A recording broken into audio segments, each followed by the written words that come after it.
10th class की SST में हम चैप्टर लेने जा रहे हैं कृषि के बारे में। भूगोल विषय का चैप्टर है, चैप्टर नंबर 4। देखो टापरो ध्यान से देखना है और चैप्टर आपको सन्नाटे के साथ में समझ में आ जाएगा। बहुत कुछ करने की आवश्यकता नहीं है, आप हमारे साथ में जुड़े रहे। देखो कृषि के बारे में देखें तो भारत एक कृषि प्रधान देश है। कृषि प्रधान देश है भारत। कैसा देश है? एक कृषि प्रधान देश है। आपसे पूछ ले कृषि, भारत की 2/3 जनसंख्या कृषि में कार्यरत है। कृषि में कार्यरत है। भारत की 2/3 जनसंख्या किसमें कार्यरत है? कृषि में। देखो प्रश्न पूछा जाता है बोर्ड में, भारत कैसा देश है? कृषि प्रधान देश है। भारत की कितने तिहाई जनसंख्या? 2/3 जनसंख्या कृषि कार्य में संलग्न है या लगी हुई है। देखो कृषि चैप्टर पढ़ने से पहले इसका सामान्य परिचय जानना जरूरी होता है टाबरो। देखो बोर्ड की परीक्षा है, 10वीं क्लास की परीक्षा है और आजकल इस जो ट्रेंड में अभी 2-3 सालों में पेपर देखते जा रहे हैं, एसएसटी का पेपर सबसे टफ आ रहा है। आप देखना, देखो भाई कृषि है जो एक प्राथमिक क्रिया है। कैसी क्रिया है? प्राथमिक क्रिया। कृषि क्या है? एक प्राथमिक क्रिया। अर्थव्यवस्था में मुख्य रूप से देखें तो किसी भी अर्थव्यवस्था की 3 क्रियाएं होती है, एक तो प्राथमिक, एक द्वितीयक और एक तृतीयक। और तृतीयक के 2 भाग होते हैं, चतुर्थक और पंचम। जो कृषि है वो किसके अंतर्गत आती है? प्राथमिक क्रिया के अंतर्गत। किसके अंतर्गत आती है? प्राथमिक क्रिया। अब देखते हैं प्राथमिक क्रिया क्या है। आपसे टावर पूछ ले प्राथमिक क्रिया। प्रकृति से प्राप्त संसाधनों का सीधा प्रयोग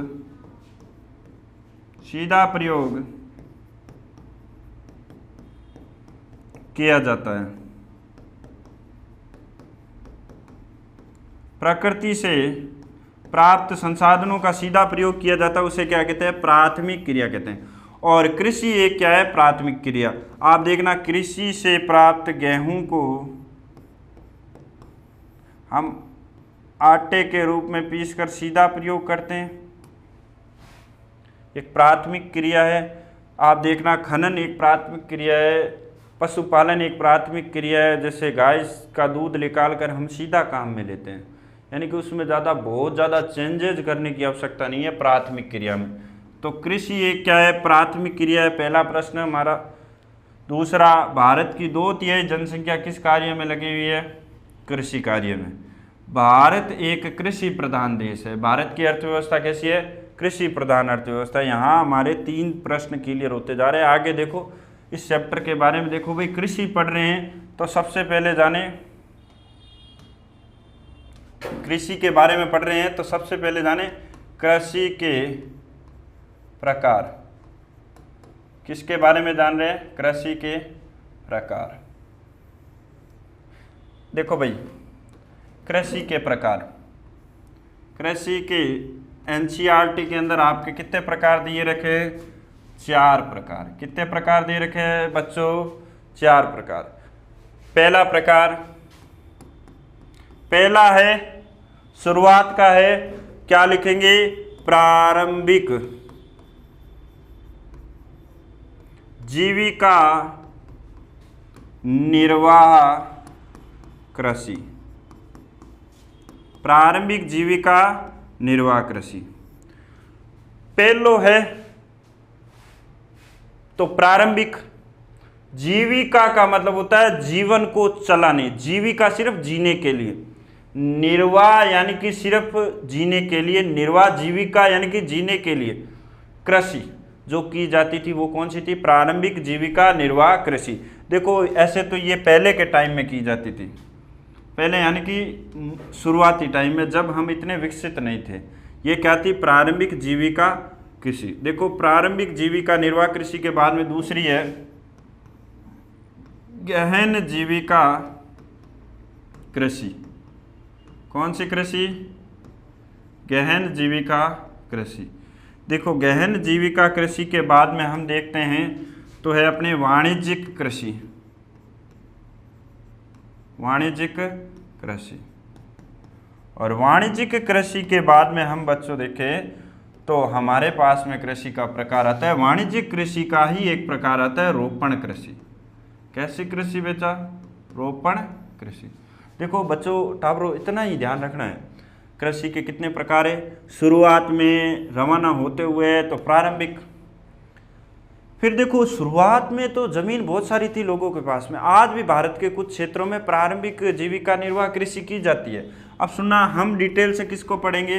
प्रारंभिक जीविका निर्वाह कृषि को। देखो भाई प्रारंभिक जीविका निर्वाह कृषि क्या है, सुनते जाना मेरे साथ में। प्रारंभिक जीविका निर्वाह कृषि, देखो भारत के कुछ क्षेत्र में, आपसे पूछ ले भारत के कुछ क्षेत्र में आज भी यह कृषि होती है। क्या होती है? आज भी यह कृषि की जाती है। भारत के कुछ क्षेत्र में आज भी यह कृषि की जाती है, माने कि यह कृषि आज पूरे भारत के अंदर प्रसिद्ध नहीं है, यानी कि जो क्षेत्र पिछड़े हुए हैं उन क्षेत्रों में यह कृषि की जाती है। यानी कि ये कृषि शुरुआत में जो कृषि की जाती, शुरुआत की जो कृषि थी वो कौन सी थी? प्रारंभिक जीविका निर्वाह कृषि। यानी कि व्यक्ति जीने के लिए जो फसल उगाता था वो कौन सी है? प्रारंभिक जीविका कृषि। परंतु भारत के कुछ क्षेत्र में आज भी ये कृषि की जाती है। इस कृषि को देखो किस प्रकार से किया जाता है, सुनना। ये कृषि आदिम कृषि है। कैसी? आदिम कृषि। आदिम मतलब पुरानी। बोधी होड़ी कृषि किसी है? आदिम कृषि। मारवाड़ी में क्या करे ने राजस्थानी में कि आदिम मतलब पुरानी हुई हुई कृषि, पुरानी चीज है वो आदिम है, आदिम कृषि। आदिम कृषि यानी कि इसमें ध्यान रखना पुराने औजार काम में लिए जाते हैं। पुराने औजार जैसे लकड़ी का हल, खुदाली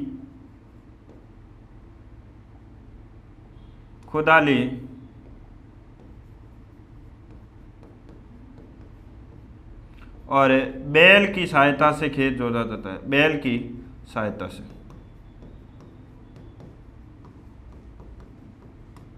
अब ध्यान रखना, इस प्रकार की कृषि करने के लिए ध्यान रखना परिवार के सदस्य ही लगे होते हैं। परिवार के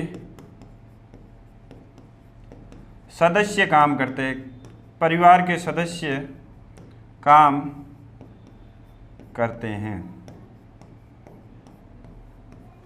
इस प्रकार की कृषि में सिर्फ परिवार के सदस्य काम करते हैं, यानी कि घर का उत्पादन हो जाए उतना ही उत्पादन करते हैं। यानी कि भारत के कुछ क्षेत्रों में आज भी ऐसी कृषि की जाती है। ये आदिम कृषि है। कैसी कृषि है? आदिम यानी कि पुरानी कृषि है। आपसे पूछ रहे पुरानी कृषि है तो लकड़ी का हल काम में लिया जाता है, खुदाली काम में ली जाती है। पुराने औजार तो पुराने समय में थे, आज जैसे ट्रैक्टर वगैरह काम में लिए जाते हैं, उच्च प्रकार का निवेश किया जाता है, वो निवेश नहीं है। और ध्यान रखना प्रारंभिक, सुनते जाना, प्रारंभिक जो जीविका कृषि है वो वर्षा पर निर्भर है। वर्षा पर निर्भर है।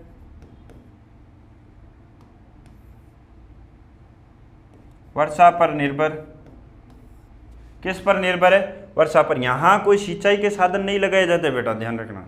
जैसे आजकल ट्यूबवेल वगैरह लगा रहे, वैसा कोई सिस्टम नहीं है यहाँ पर। यहाँ पर वर्षा पर निर्भर है प्रारंभिक जीविका निर्वाह कृषि।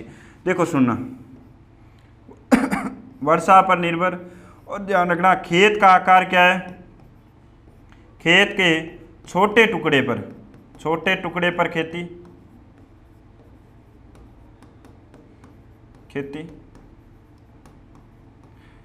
देखो भाई जमीन बहुत सारी थी यहाँ पर, जमीन बहुत सारी है, पर खेत के छोटे टुकड़े पर क्यों करते थे? क्योंकि यहाँ पर इनके पास में खेती करने के लिए संसाधन नहीं थे। अरे भाई लकड़ी के हल से कितनी खेती कर लेंगे, अरे भाई खुदाली से कितनी खेती कर लेंगे, बैल की सहायता से कितनी खेती कर लेंगे। तो यहाँ पर ध्यान रखना उनके पास में संसाधन नहीं है बेटा। टाबरो देखो यहाँ पर उनके पास में कोई संसाधन नहीं है ज़्यादा खेती करने की, तो खेत के छोटे टुकड़े पर ये खेती करते थे।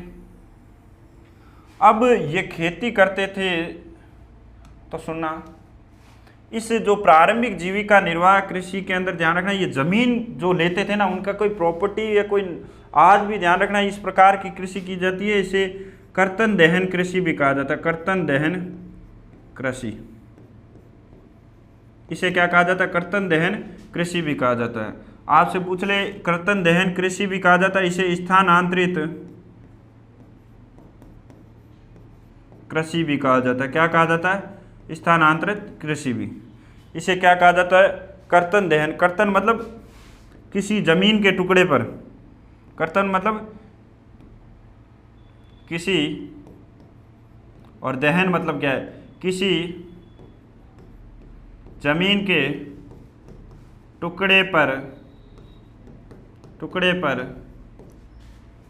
पेड़ पौधों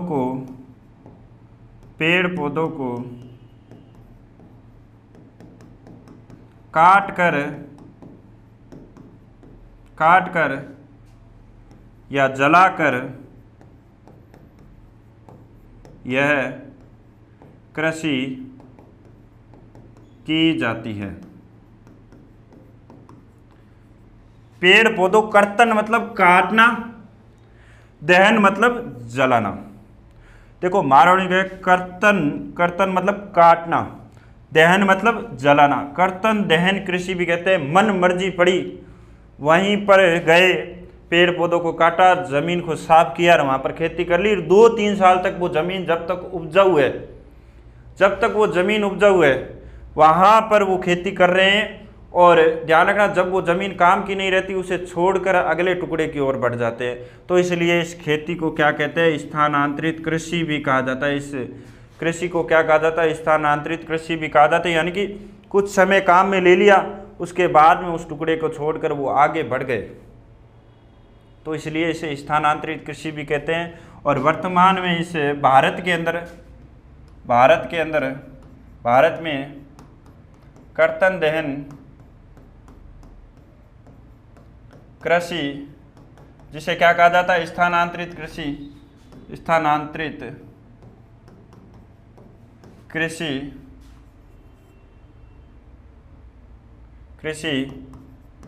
के विभिन्न स्थानों पर विभिन्न नाम है।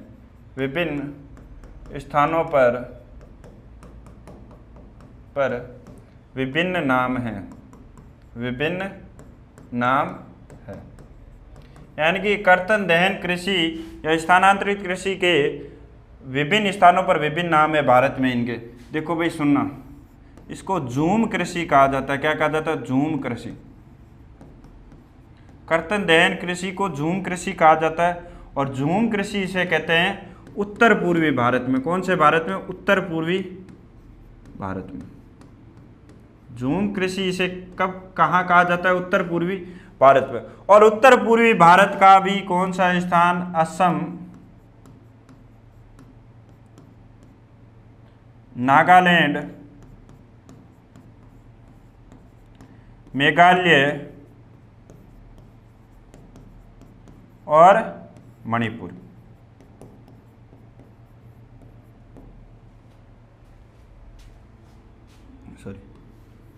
आपसे पूछ ले, उत्तर पूर्वी भारत में असम, नागालैंड और मेघालय के अंदर इसे क्या कहा जाता है? झूम कृषि कहा जाता है। क्या कहा जाता है? झूम कृषि कहा जाता है। देखो सुनना, इसे देखो वालरे या वाल्टरे कहाँ कहा जाता है? वालरे या वाल्टरे स्थानांतरित कृषि को कहाँ कहा जाता है, या कर्तन दहन कृषि को? तो आपसे पूछ ले, वालरे या वाल्टरे दक्षिणी पूर्वी राजस्थान में, दक्षिणी पूर्वी राजस्थान में कहा जाता है।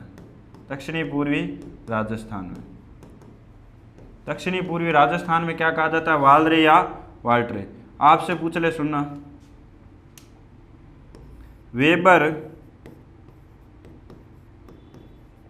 या दैया कहाँ कहा जाता है?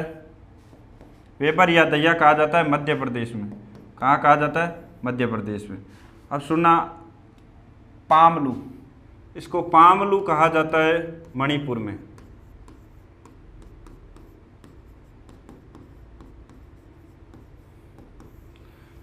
यहां पर ध्यान रखना, मिजोरम आएगा, मेघालय के साथ में क्या आएगा? मिजोरम। 4 राज्य है ये मिजोरम।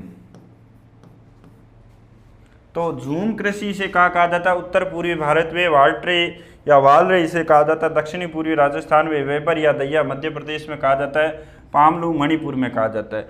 इसी प्रकार के और भी कई विभिन्न स्थानों पर विभिन्न नाम में। आगे देखो भाई, ये तो स्थानांतरित कृषि होती है। स्थानांतरित कृषि सिर्फ जीवन यापन के लिए की जाती थी बेटाओं। सुनना, यहाँ तक के मुद्दा अपने को समझ में आया। देखो दोबारा देखते हैं। देखो प्रारंभिक जीव, भारत के कुछ भागों में आज भी ये कृषि की जाती है, इसलिए हमें अध्ययन कराया जाता है। आदिम कृषि यानी कि पुराने औजारों जैसे लकड़ी का हल, खुदाली, बैल की सहायता से परिवार के सदस्य काम करते हैं। इसमें वर्षा पर निर्भर कृषि है। खेत के छोटे टुकड़े पर खेती की जाती है, यानी कि इस कृषि को कर्तन दहन कृषि भी कहा जाता है। कर्तन यानी कि काट कर, या कर्तन का मतलब काट कर, दहन का मतलब जलाकर किसी जमीन के टुकड़े को साफ किया जाता है और साफ करके वहाँ पर खेती की जाती है। और जब वो जमीन का टुकड़ा 2-4 साल बाद में काम का नहीं रहता तो वहाँ से वो क्या हो जाता है, स्थानांतरित। इसलिए इस कृषि को क्या कहते हैं, स्थानांतरित कृषि। इस कृषि के विभिन्न स्थानों पर विभिन्न नाम है बेटाओं। देखो भारत में वर्तमान में कर्तन दहन कृषि को अलग अलग स्थानों में अलग अलग नामों से जाना जाता है। झूम कृषि उत्तर पूर्वी भारत, उत्तर पूर्वी भारत में प्रॉपरली असम, नागालैंड, मेघालय, मिजोरम। वालरे वाल्ट्रे दक्षिणी पूर्वी राजस्थान में, वेपर या दैया मध्य प्रदेश में, और पामलू मणिपुर में कहा जाता है इसे। आगे देखो, अगली कृषि है गहन जीविका कृषि।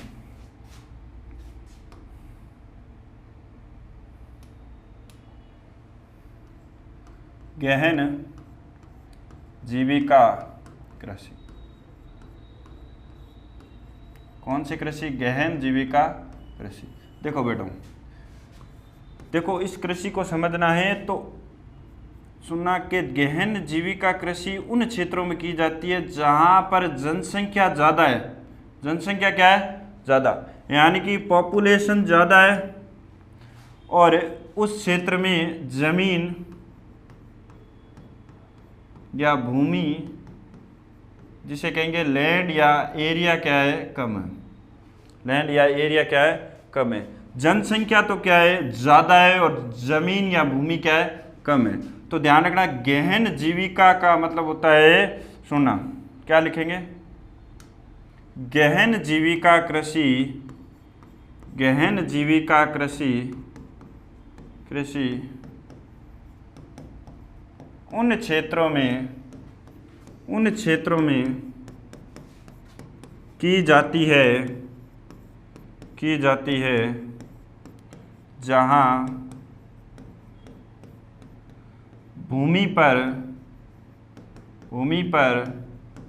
की जाती है जहां भूमि पर जनसंख्या का दबाव अधिक होता है। भूमि पर किसका दबाव अधिक होता है, जनसंख्या का दबाव अधिक होता है। गहन जीविका कृषि उन क्षेत्रों में की जाती है जहां भूमि पर जनसंख्या का दबाव क्या होता है, अधिक होता है। यानी कि दबाव अधिक होता है तो क्लियरली यही बात है ना, समझो ना, जनसंख्या तो क्या है, अधिक है, और जमीन क्या है, कम है। तो जनसंख्या ज़्यादा किसी क्षेत्र में, देखो जनसंख्या ज़्यादा है तो जमीन पर दबाव पड़ेगा। तो ध्यान रखना, तो इस प्रकार की कृषि की जाती है, यानी कि गहन जीविका कृषि उन क्षेत्रों में की जाती है जहाँ जमीन तो क्या है, जमीन तो कम है, जनसंख्या ज़्यादा है। और ध्यान रखना, लोगों के पास में रोजगार या वैकल्पिक रोजगार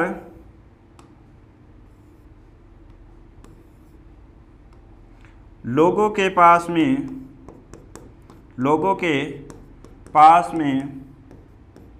वैकल्पिक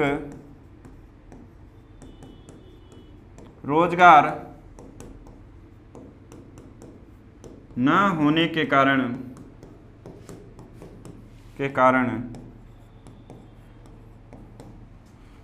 लोग अपनी जमीन से अधिक से अधिक उत्पादन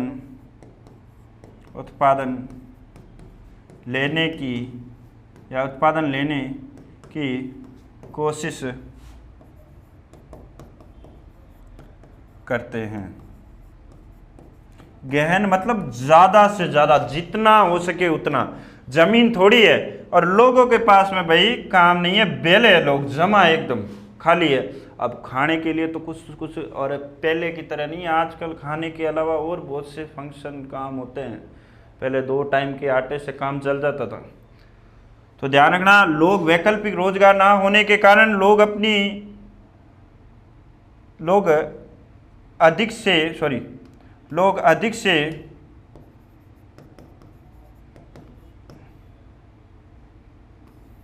लोगों के पास में वैकल्पिक रोजगार ना होने के कारण लोग अपनी भूमि से अधिक उत्पादन लेने की कोशिश करते हैं। अपनी भूमि लिखना है यहाँ, सॉरी, अपनी भूमि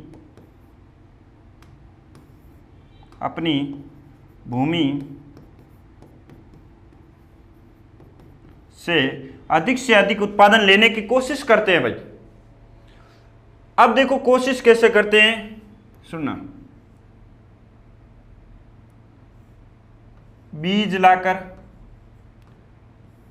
लाते नया बीज लाकर, वहां पर ऐसा कोई सिस्टम नहीं, घर में पड़ा हुआ बीज काम। और ध्यान रखना यहां पर बीज लाकर, और ध्यान रखना जो जैविक खाद होते हैं उसे काम में लेते हैं, जैविक खाद लेकर। और कुछ निवेश भी करते हैं ये लोग, कुछ क्या करते हैं, निवेश। ये कर तो ये भी बेचारे टाइम पास रहे हैं, कोई व्यापार नहीं कर रहे हैं। यहाँ वाणिज्य अलग है, ये गहन जीविका कृषि है। ये बीज लाकर उगाते हैं, जैविक खाद काम में लेते हैं, निवेश करते हैं, और कुछ तकनीकी का भी प्रयोग करते हैं। ये तकनीक का प्रयोग करते हैं। आप ऐसे मत समझ लेना कि ये बहुत सारी कृषि से बहुत सारा पैसा कमाते हैं, नहीं नहीं, ऐसा नहीं है। ये भी अपना जीवन ही गुजारा कर रहे हैं सिर्फ। और गहन जीविका निर्वाह कृषि के होने के कारण क्या है, देखो भाई गहन जीविका निर्वाह कृषि को बढ़ावा मिलने के कारण क्या है, सुनो।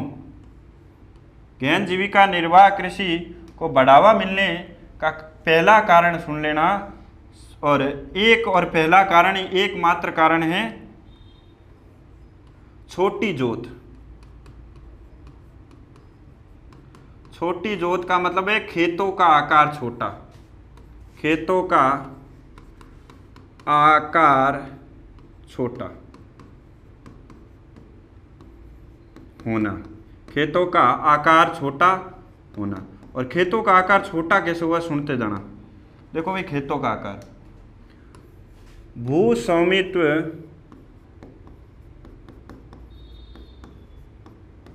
के कारण विरासत की भूमि टुकड़ों में बंटती है तो जोत छोटे हो जाते हैं।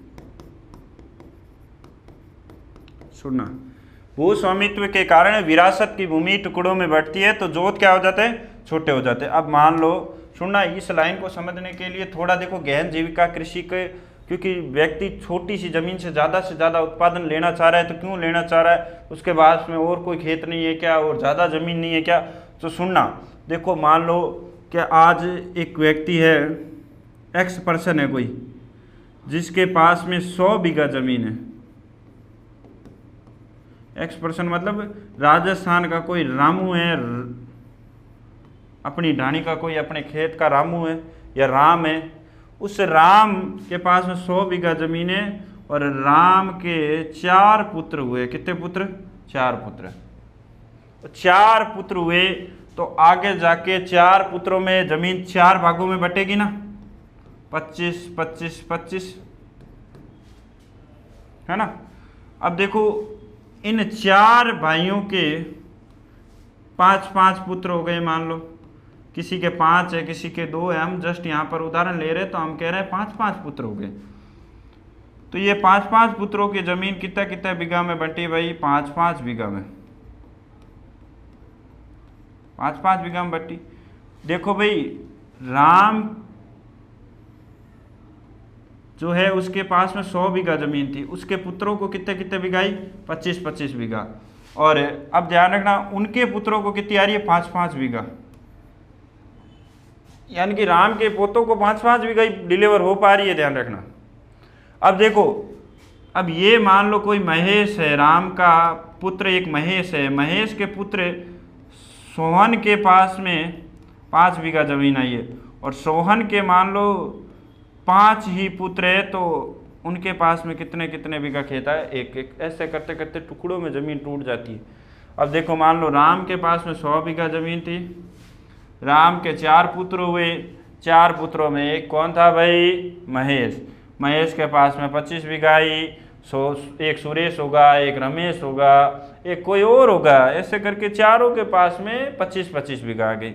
अब महेश के 5 पुत्र थे, महेश के 5 पुत्रों में जमीन बटी, तो जमीन 5-5 बीघा में बटी, और सोहन के पास में कितनी आई, 5 बीघा आई, एक और कोई नाम का होगा, उनके पास में 5 बीघा आई, सोहन के पास में 5 बीघा आई, तो सोहन के 5 पुत्र, सोहन के 5 पुत्रों में ये जमीन कितने कितने बीघा में बट गई, यानी कि खेत के जोत का आकार जो 100 बीघा खेत था वो अब 1 बीघे के अंदर आके रह गया। तो वो स्वामित्व के कारण विरासत की भूमि टुकड़ों में बढ़ती है, तो जोत छोटे हो जाते हैं। अरे भाई लड़ मर लेते हैं लोग तो जमीन के पीछे। अब देखो यहाँ पर आपको समझ में आ रहा है ना फैक्ट। अब आगे देखो, गहन जीविका कृषि यहाँ पर हमारी कंप्लीट होती है, सुन रहे हो ना। जनसंख्या का दबाव किस पर अधिक होता है, जमीन पर। अरे कहाँ एक व्यक्ति 100 बीघा से कमा रहा था, अब कहाँ ये ध्यान रखना, ये 5-5, ये 5-5, ये 4 हुए, फिर 20 हुए, फिर उसके 20 हुए, कितने हो गए हैं।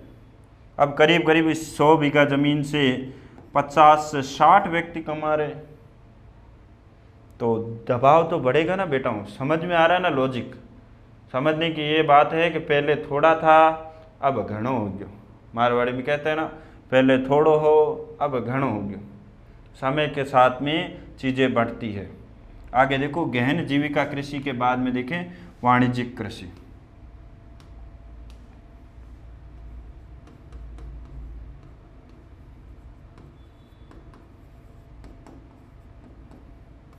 देखो वाणिज्यिक कृषि सिंपल कृषि है। ये कृषि ध्यान रखना व्यापार के लिए की जाती है। किसके लिए, व्यापार के लिए, व्यापार के लिए की जाती है। तो आधुनिक तकनीकी का प्रयोग किया जाता है इस कृषि को करने के लिए। आधुनिक तकनीक का प्रयोग किया जाता है। आधुनिक तकनीक, आधुनिक औजार, अधिक निवेश किया जाता है, अधिक निवेश। और ये खेती ध्यान रखना बड़े क्षेत्र में की जाती है,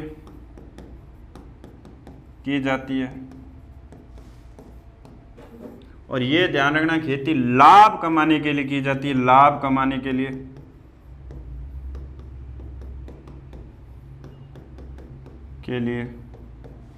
और आपसे पूछ ले वाणिज्यिक कृषि, ये देखो आधुनिक तकनीक का प्रयोग करते हैं, इसमें अधिक निवेश के लिए, बड़े क्षेत्र में की जाती है, लाभ कमाने के लिए। और ध्यान रखना इसमें श्रम का प्रयोग, श्रम माने कि लेबर को भी रखा जाता है। और ध्यान रखना सिंचाई साधनों का भी प्रयोग किया जाता है। देखो टाबरो, इनको लिखेंगे कैसे, लिखोगे वाणिज्यिक कृषि। वाणिज्यिक कृषि व्यापार के लिए की जाती है, आधुनिक तकनीकी का प्रयोग किया जाता है, बीज का प्रयोग किया जाता है, आधुनिक अधिक से अधिक बीज, रासायनिक खाद का प्रयोग किया जाता है, खाद का प्रयोग किया जाता है, कीटनाशक का प्रयोग किया जाता है, रासायनिक, जिससे अधिक से अधिक पैदावार हो सके। तो बच्चों हमने वाणिज्यिक कृषि के बारे में देखा, हमने गहन जीविका कृषि के बारे में देखा, तो बच्चों हमने प्रारंभिक जीविका निर्वाह कृषि के बारे में देखा। यदि देखो आगे रोपण कृषि ज़्यादातर देखो रोपण कृषि के बारे में भी देख लेते हैं हम। रोपण कृषि भी ध्यान रखना व्यापार के लिए की जाती है। रोपण कृषि भी आपसे पूछ ले व्यापार के लिए की जाती है। रोपण कृषि एकल बड़े क्षेत्र पर एक प्रकार की फसल उगाई जाती है, एक प्रकार की फसल उगाई जाती है रोपण कृषि में। एक प्रकार की, एकल बड़े क्षेत्र पर एक प्रकार की फसल उगाई जाती है। और ये ध्यान रखना है, ये उद्योगों को कच्चा माल देती है, उद्योगों को कच्चा माल प्रदान करती है, प्रदान करती है। रोपण कृषि उद्योगों को क्या प्रदान करती है? कच्चा माल प्रदान करती है। और आपसे पूछ ले, ध्यान रखना, ये खाद्य और अखाद्य दोनों फसलें उगाई जाती है रोपण कृषि में, खाद्य व अखाद्य फसल। खाद्य फसल वह फसलें होती है जो खाने में काम में आती है, अखाद्य फसल जो उद्योगों में काम आती है। अब आपसे पूछ ले, देखो सुनना, ये कृषि भी श्रम गहन कृषि है, श्रम गहन कृषि है, यानी कि इससे कृषि में लेबर का सबसे अधिक उपयोग होता है। जैसे आपसे देखो, रोपण कृषि व्यापार के लिए की जाती है, तो रबड़ की खेती करते हैं, तो रबड़ किस में काम लिया जाता है? उद्योगों में काम में लिया जाता है। देखो भाई, इसमें चाय की खेती की जाती है, इसमें कॉफ़ी की खेती की जाती है। तो इस प्रकार की विभिन्न, देखो चाय की खेती के अंदर, एकल खेत के अंदर एक ही प्रकार की फसल उगाते हैं हम। आपने चाय के बागान देखे होंगे, मूवी वगैरह में देखे होंगे बेटा, ऐसे आपने किताब के अंदर नहीं देखे हो तो मूवी वगैरह में हम देखते हैं। उसमें देखो बहुत सारी औरतें चाय के पत्ते तोड़ती रहती है। तो श्रम गहन यानी कि लेबर ज़्यादा काम में आती है। और ये रासायनिक खाद, कीटनाशक बीज वगैरह काम में लेते हैं, आधुनिक तकनीकी का प्रयोग करते हैं, ये सारी तो बातें हैं ये। तो देखो, आज हमने ये सारी चीज़ों का अध्ययन किया। ओके दोस्तों, धन्यवाद। राम राम, सत श्री अकाल, आदाब।